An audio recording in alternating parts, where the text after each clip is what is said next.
হস্তমৈথুন করার কোনো টাইম হয় না। আপনি নির্দিষ্ট টাইমে খান, স্নান করেন, কিন্তু হস্তমৈথুন করার নির্দিষ্ট কোনো সময় হয় কি? কখনো রাতে, কখনো দিনে, দুপুরে, সকালে, বিকালে, এমনকি অনেকে তো সারা রাত ধরে পিচকারি নাড়িয়ে ভোরবেলা বীর্যনাশ করে ঘুমিয়ে পড়ে। অনেক ব্যক্তি এমনও আছে যারা একদিন না খেয়েও থাকতে পারে, কিন্তু হাতের কাজ না করে থাকতে পারে না। আসলে হস্তমৈথুন এমন একটা কাজ যেটায় আসক্ত হলে অন্য যে কোনো কাজ করতে সেই ব্যক্তির ভালো লাগে না, কোনো কাজ 100% মনোযোগের সাথে করতে পারে না। দীর্ঘদিনের হস্তমৈথুনের অভ্যাসে ফেঁসে গেলে কত প্রবলেম যে তৈরি হয় তা এক বন্ধু আমাদের কমেন্ট করে জানায়। সে জানায়, আমি টানা 12 বছর ধরে হস্তমৈথুন করছি এবং রেগুলার 2 থেকে 3 বার। তারপর সেই কাজ আমি অনেকটা কমিয়ে দিই। তারপর শুরু হয় স্বপ্নদোষ, মাসে 6 থেকে 8 বার স্বপ্নদোষ হয়। তারপর শুরু হলো পেটের নানা রকম সমস্যা। দুধ আমার প্রিয় খাবার, কিন্তু পেটের সমস্যার জন্য একটুও দুধ খেতে পারি না। ঝাল খাবার খেলে পেটের মধ্যে জ্বালা পোড়া করে।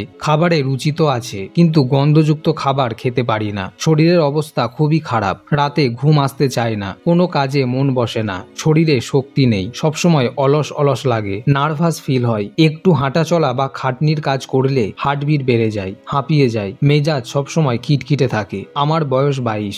কোনো সময় চিন্তা আসে, বেঁচে থেকে কি লাভ, আমাকে বাঁচান, কি করব বলে দিন। এই ঘটনাটা শুনে অনেকে ভাববে এমনটাও হয়, আমার তো এখনো সেরাম কিছু হয়নি। তাদেরকে বলবো খুব ভালো কথা, কারণ আপনাদের কাছে এখনো সময় আছে এর থেকে বেরিয়ে আসার। দীর্ঘদিন হস্তমৈথুন করার পরেও আজ হয়তো তেমন কিছু হয়নি, কিন্তু কাল যে কিছু হবে না তার কোনো গ্যারান্টি নেই। ধূমপান ক্যান্সারের কারণ, কিন্তু ধূমপান করা সমস্ত ব্যক্তিরই কি ক্যান্সার হয়? হয় না, কিন্তু কার কখন হবে কেউ বলতে পারে না। তাই ধূমপান না করাটাই বুদ্ধিমানের কাজ। এতে রোগের আশঙ্কা বা ঝুঁকি অনেকটা কমে যায়। তেমনি হস্তমৈথুনের ফলে আপনার প্রবলেম হবে কি হবে না সেই আশায় বসে না থেকে এখন থেকেই ধীরে ধীরে ছেড়ে দেওয়াটা বুদ্ধিমানের কাজ হবে। নয়তো একবার যদি রোগে পড়ে যান তো এর থেকে নিস্তার পাওয়া কঠিন হয়ে পড়বে। আপনি যখন প্রথম হস্তমৈথুন শুরু করেছিলেন তখন কি ভেবেছিলেন এই কাজ করে পরে আমাকে প্রবলেমে পড়তে হবে? অবশ্যই না। কিশোর বয়সে শরীরে যখন হরমোনের বৃদ্ধি হয় তখন প্রত্যেকেই হস্তমৈথুন করে, কিন্তু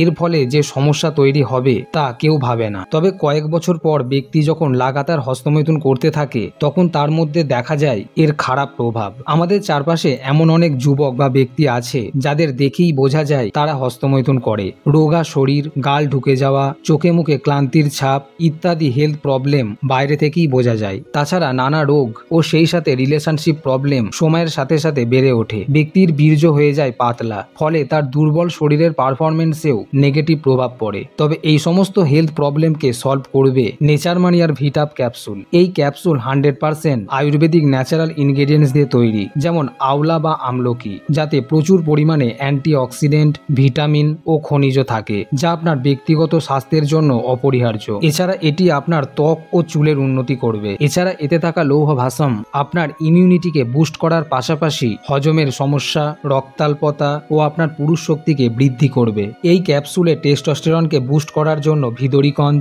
ও বিবাহিত দম্পতিদের মধ্যে মিলনের প্রক্রিয়াকে উন্নত করার জন্য শিলাজিতের মতো ন্যাচারাল ভেষজ উপাদান রয়েছে, যা শতাব্দীর পর শতাব্দী ধরে আয়ুর্বেদিক চিকিৎসায় ব্যবহৃত হয়ে আসছে। এই ক্যাপসুল দিনে 2 বার খাবার পর খেতে হবে। এটি 100% ন্যাচারাল এবং সেফ। এটি জিএমপি ও আইএসও দ্বারাও সার্টিফাইড। আমি ডিসক্রিপশন ও কমেন্টে এর লিঙ্ক দিয়ে দিয়েছি, আপনি সেখান থেকে প্রোডাক্টটি চেক আউট ও বাই করতে পারবেন। অর্থাৎ হস্তমৈথুনে হারানো শক্তি কতটা যে শরীরের প্রয়োজন তা বোঝাই যাচ্ছে। হস্তমৈথুনে হারানো শক্তি অর্থাৎ বীর্য, এই একটি মাত্র ধাতু সমস্ত কিশোর ও যুবকদের অস্থির করে তুলেছে। যদিও হরমোন নিজে থেকে বেশি সক্রিয় হয় না, হলেও মাসে হাতে গোনা 1 থেকে 2 বার, কিন্তু বেশিরভাগ ব্যক্তিই মোবাইলে খারাপ ভিডিও দেখে সেই হরমোনকে সক্রিয় করে তোলে এবং বীর্যনাশও করতে থাকে নিয়মিত। তবে যারা নিয়মিত এক্সারসাইজ করে, ভালো খাবার খায়, একটা হেলদি লাইফস্টাইল মেনে চলে, তাদের এই ঝামেলায় পড়তে হয় না। যদিও তাদেরও শরীর উত্তেজিত হয়, কিন্তু সেটা ন্যাচারাল। তাই তখন যদি তারা হস্তমৈথুনও করে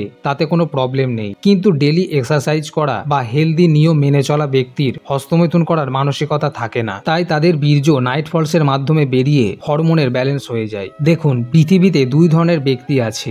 1, যারা আগে থেকেই বিপদের আশঙ্কা বুঝে খারাপ কাজ করা ছেড়ে দেয়, এবং 2, যারা অপেক্ষা করে আগে বিপদ ঘটুক, খারাপ কিছু হোক, তবেই ছাড়বো। এখন আপনি ডিসাইড করুন, এখনো কি কোনো বিপদের অপেক্ষা করবেন, নাকি বর্তমানের প্রবলেমগুলো দেখে হস্তমৈথুন ত্যাগ করে ও ব্রহ্মচর্য পালনের মাধ্যমে নিজের লাইফকে গড়ে তুলবেন সাকসেসফুল ও আনন্দময়।